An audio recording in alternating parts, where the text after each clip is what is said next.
Ayer el presidente Alberto Fernández de la República Argentina anunciaba este toque de queda que ya empieza a regir con medidas restrictivas. A partir de mañana empieza a regir ya con otras medidas restrictivas que hacen a los encuentros sociales, a los lugares de alto riesgo. Y es un placer saludarlo a Nelson Castro, periodista, analista político, además doctor en neurología, lo cual también lo hace con una expertise especial en estos temas.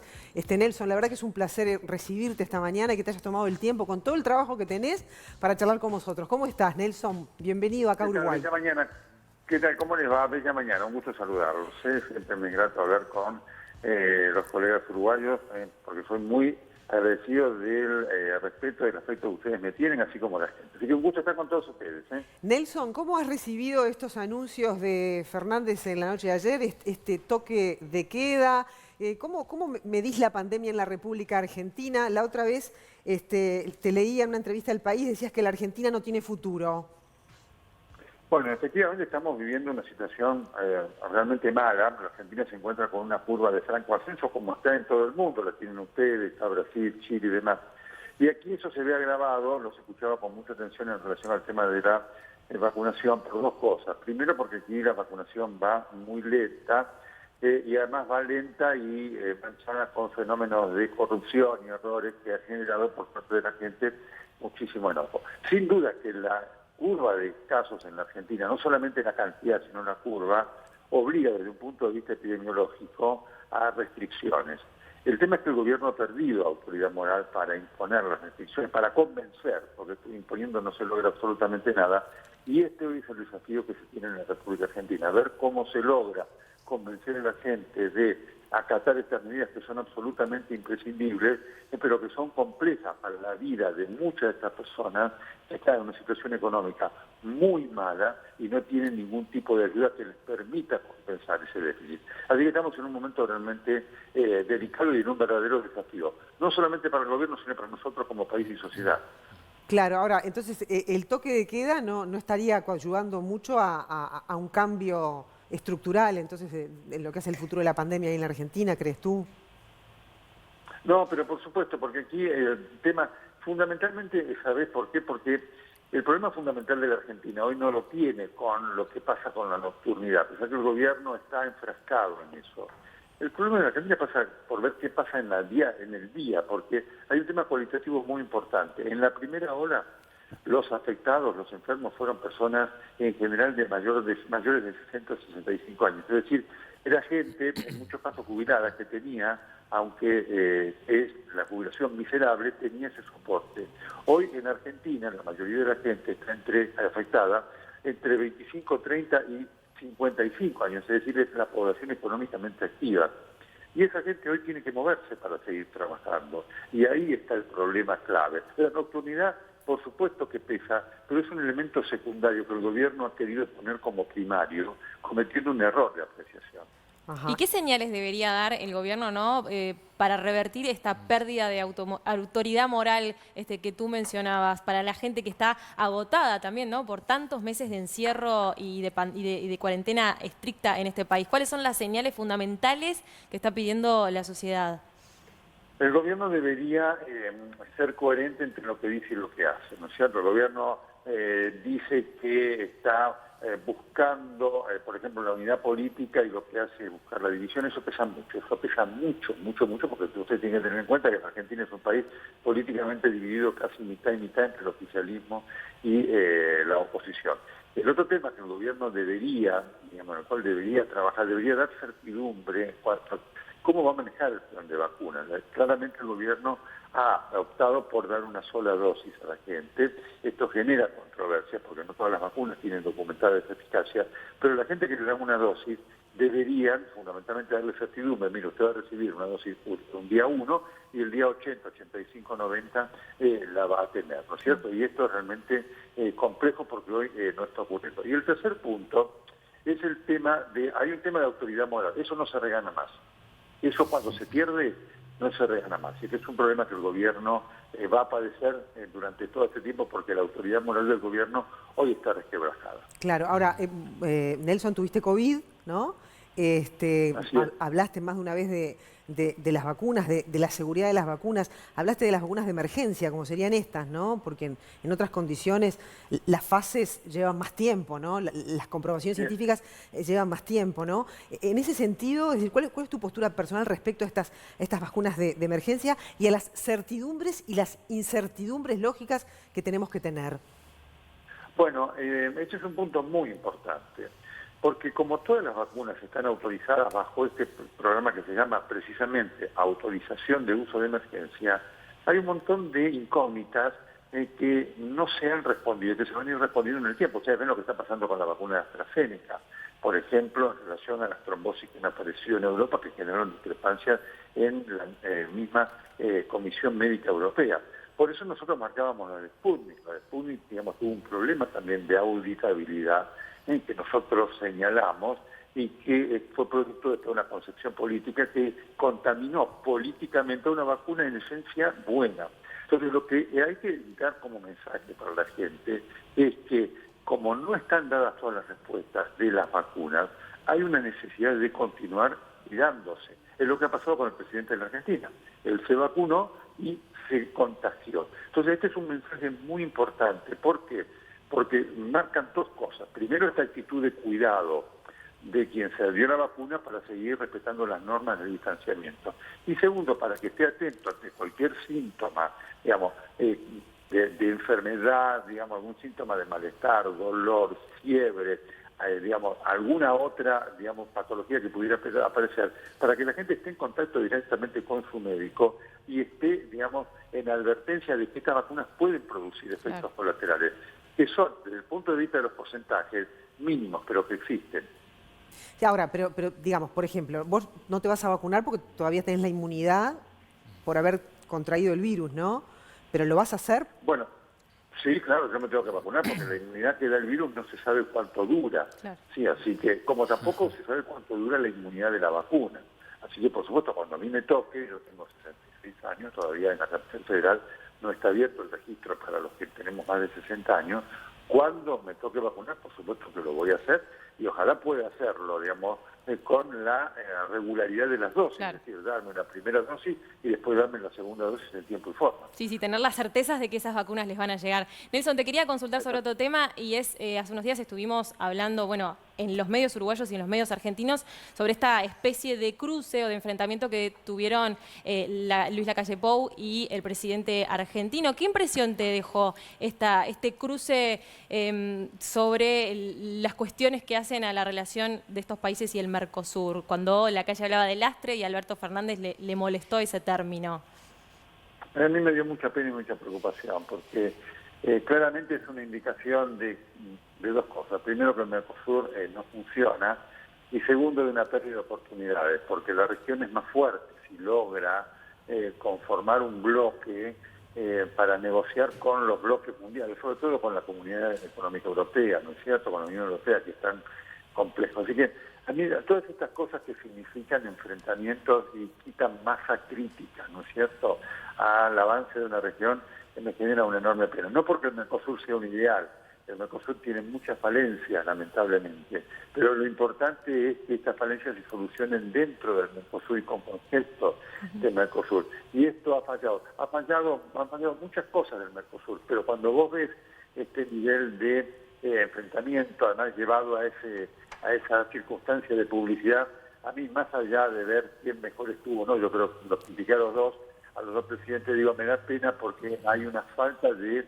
visión estratégica de lo que debe representar la conformación de un bloque que le dé posibilidad insisto, a la región de tener fortaleza en la negociación con los bloques económicos del mundo. ¿Pero considerás desmedida la reacción de Alberto Fernández, si bien has criticado a los dos? Sí, por supuesto, fue grosera, porque vos además podés reaccionar con clase, ¿no? Digamos, fue grosera y ordinaria, ¿no? Y eso le agrega un punto más, digamos, a la discordia. Si vos podés, lo cortés no quita lo valiente, ¿sí? Bien. Nelson, dos cosas te quiero preguntar.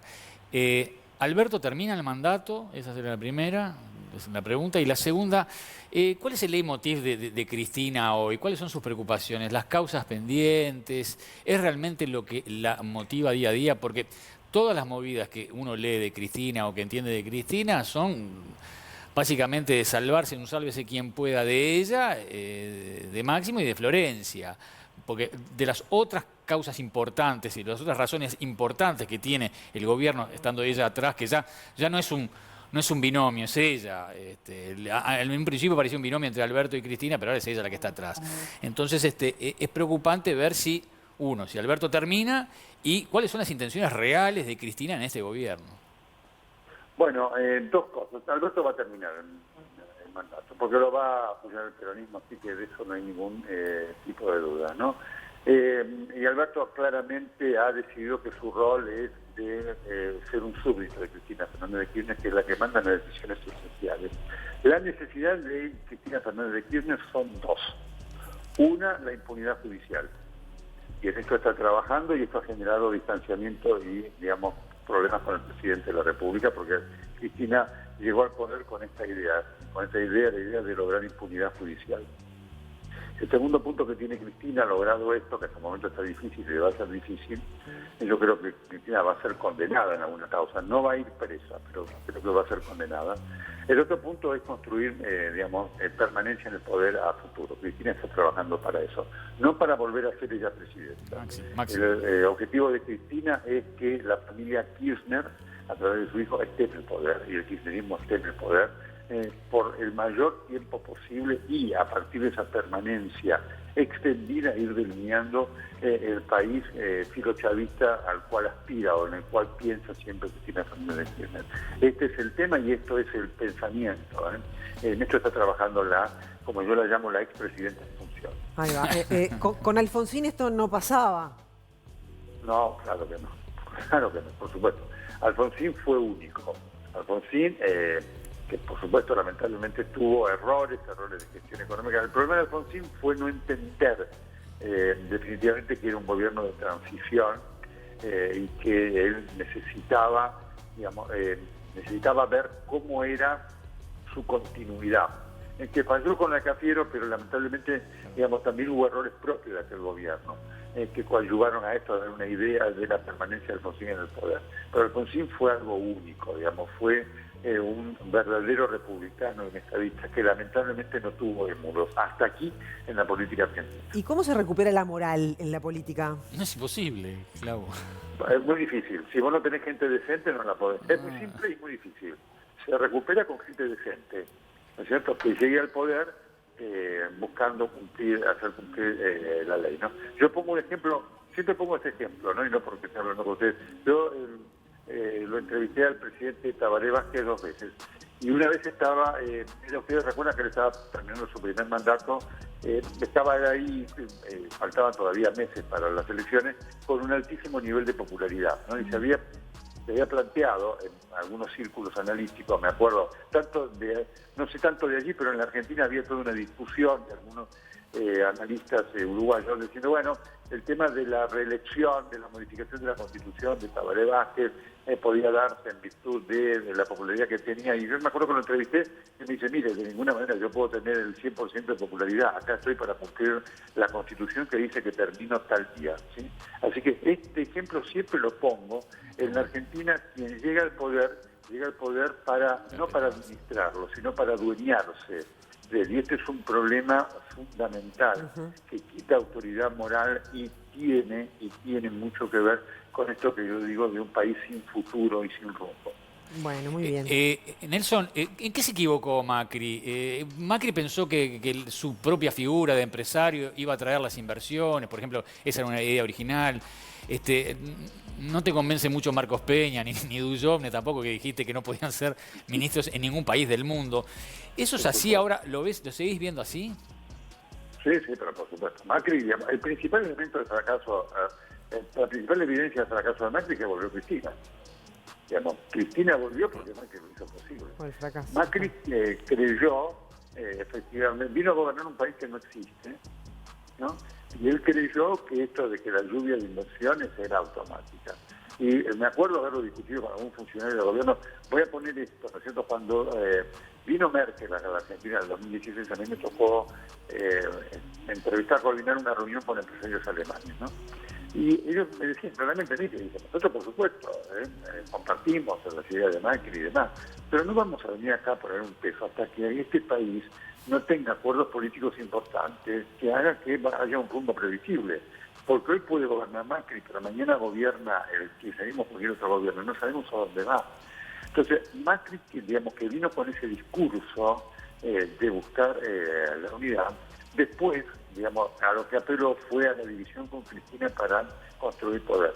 Y obviamente además tuvo errores de gestión gravísimos como consecuencia de no entender esto, porque como consecuencia de esto, insisto otra vez con el giro, designó a gente que no estaba preparada para el gobierno. Marcos Peña fue un enorme error, y ustedes ven, es un error del cual Macri no hace la más mínima autocrítica. Por eso también, cuando yo digo es un país sin futuro, involucro también a la oposición. Creer que la oposición, como están las cosas hoy, va a ser la solución de la Argentina, es un error. Y esto lo demostró el gobierno de Macri. La Argentina necesita construir políticas de Estado y generar un clima de convivencia política.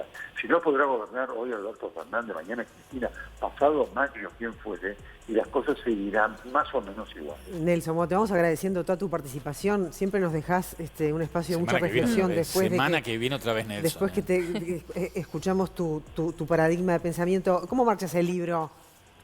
La salud de los papas. Afortunadamente, muy bien, estamos muy felices por la repercusión internacional que está teniendo. Sé que allí en Uruguay está muy leído.